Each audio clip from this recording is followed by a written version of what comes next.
Hello viewers, কেমন আছেন সবাই? আশা করি ভালোই আছেন। আজকে আপনাদের জন্য নিয়ে আসলাম কচুরলতি রান্না চিংড়ি মাছ দিয়ে। প্রথমে কচুরলতিগুলো একটু গরম পানিতে ভাপিয়ে নেব। তারপর রসুন আর পেঁয়াজ ভেজে নিয়ে একটা টমেটোও ভেজে নেব।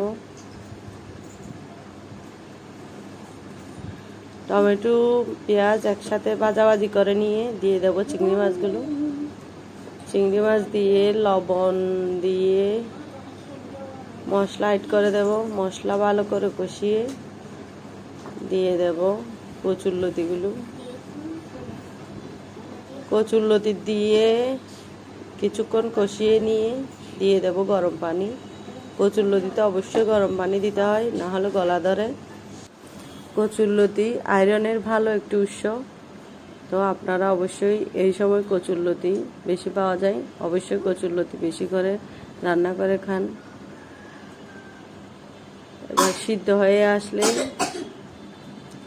যদি গলা ধরার সমস্যা থাকে তাহলে অবশ্যই একটু টক দিয়ে নামিয়ে নিলেই রেডি হয়ে গেল চিংড়ি কচুরলতি।